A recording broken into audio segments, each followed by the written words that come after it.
એમાં પાલિકા તંત્ર નિષ્ફળ નીવડ્યું છે। એક સમયે ચૂના અને પથ્થરથી શિલ્પીઓ દ્વારા તૈયાર થયેલી ઐતિહાસિક ઇમારતો સેંકડો વર્ષ પછી પણ અડીખમ છે, જ્યારે આજની સ્માર્ટ સિટીમાં બનતી ઇમારતો 5 વર્ષમાં ખખડધજ થઈ જાય છે।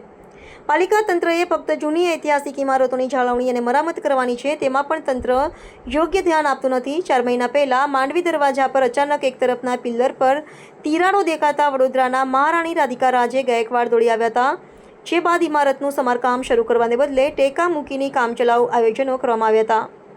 વિઠ્ઠલનાથજી મંદિરના પૂજારી હરિઓમ વ્યાસે જ્યાં સુધી માંડવીનું સમારકામ પૂર્ણ નહીં થાય ત્યાં સુધી પગરખા નહીં પહેરવાની બાધા લીધી હતી, જે બાધાને પણ 4 મહિના થઈ ગયા છતાંય તંત્ર જાગતું નથી।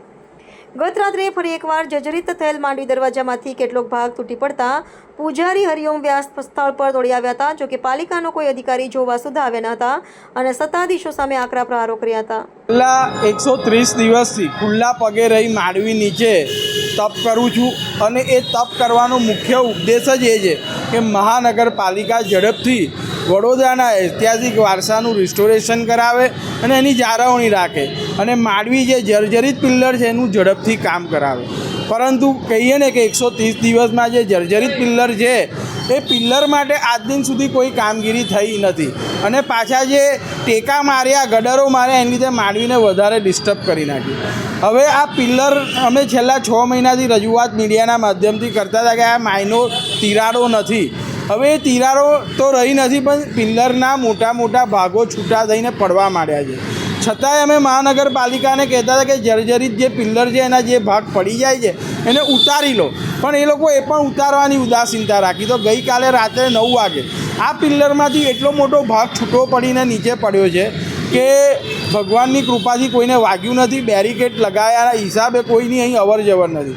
જો આ પિલ્લરનો તૂટેલો ભાગ કોઈની પડત તો મોટી શારીરિક ઈજા થવાની સંભાવના છે।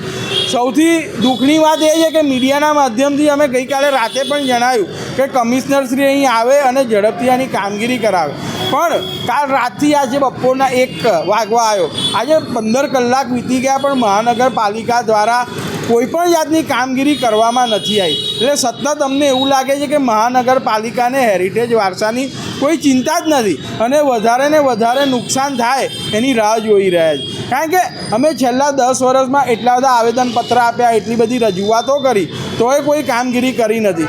લેરીપુરાની રજૂઆત 7 વર્ષથી કરીએ છીએ। આજે દરવાજો એવો થઈ ગયો છે કે દરવાજામાં વરસાદનું પાણી જે પડે છે સીધું નીચે આવે છે, એના પણ લાકડા પીડિયા આવા સડી ગયા છે કે એ બી ગમે ત્યારે પડી શકે છે। ન્યાય મંદિર જોઈ લો, ન્યાય મંદિરની બી સતત રજૂઆત કરી, આજે ન્યાય મંદિર ઉપર મિની ગાર્ડન બની ગયો છે, એને પણ સાફ કરવાની દરખાસ્ત નથી લેતા।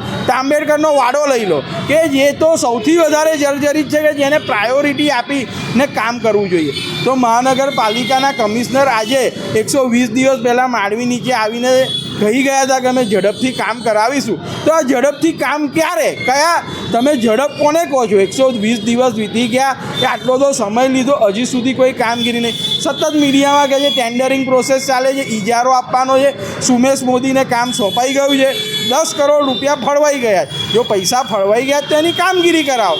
ન્યાય મંદિર માટે પણ તમે 37 કરોડ ફાળવ્યા 2 વર્ષથી, કઈ કામગીરી ચાલે છે? કોઈ કામગીરી નથી ચાલતી। એટલે હું તો કહું છું કે મહાનગરપાલિકા સતત રાજવી પરિવારનું અપમાન કરી રહી છે, કે રાજવી પરિવારે પણ કીધું કે ઝડપથી કામ કરાવો, પુરાતત્વની ટીમે પણ કીધું કે ઝડપથી કામ કરાવો, એની પણ અવગણના કરી રહી છે। જાગૃત પ્રિન્ટ મીડિયા અને ઇલેક્ટ્રિક મીડિયાનું પણ અપમાન કરી રહી છે કે જે પોતાના માધ્યમથી લોકોનો અવાજ એમના સુધી પહોંચાડે છે કે કામ કરાવો, પણ એ પણ એમાં એમની ઉદાસીનતા છે। પછી કહીએ તો આપણા યશસ્વી વડાપ્રધાન નરેન્દ્રભાઈ મોદીનું અપમાન કરી રહ્યા છે। જે વડાપ્રધાનશ્રી કહે છે કે તમે ઐતિહાસિક વારસાને સાચવીને વિકાસ કરો। વડોદરામાં વિકાસની તો વાત અમે નથી કરતા, પણ ઐતિહાસિક વારસાને પણ સાચવવામાં આવતો નથી। તો મહાનગરપાલિકાના કમિશનરને કહીશું કે આ તમારી ઉદાસીનતા, આટલા બધા લોકોની અવગણના અને જે રીતે પિલ્લર જર્જરિત થઈને પડી રહ્યો છે અને કોઈ મોટો અકસ્માત સર્જાશે તો શું તમે એની સંપૂર્ણ જવાબદારી લેવા તૈયાર છો? જેવી રીતે ગંભીરા બ્રિજ માટે સતત સ્થાનિક લોકો રજૂઆત કરતા હતા ને તમે એની અવગણના કરી, એના ભોગ 22 નિર્દોષ લોકો બન્યા। તો આ મંદિર આ જે માંડવી છે ટાવર એ ધર્મ અને ધરોહર સાથે જોડાયેલું છે। અહીં મેલડી માતાનું સ્થાન આવેલું છે। જે પિલ્લર જર્જરિત છે ત્યાં રાજા વિક્રમાદિત્યએ પોતાના અંતિમ શ્વાસ લીધેલા, અને આ પિલ્લર નીચે જ સ્વામિનારાયણ ભગવાનના સંપ્રદાયની પણ વાતો જોડાયેલી. તો માંડવી એ એક ધર્મ અને ધરોહર સાથે જોડાયેલી ઐતિહાસિક ઇમારત છે.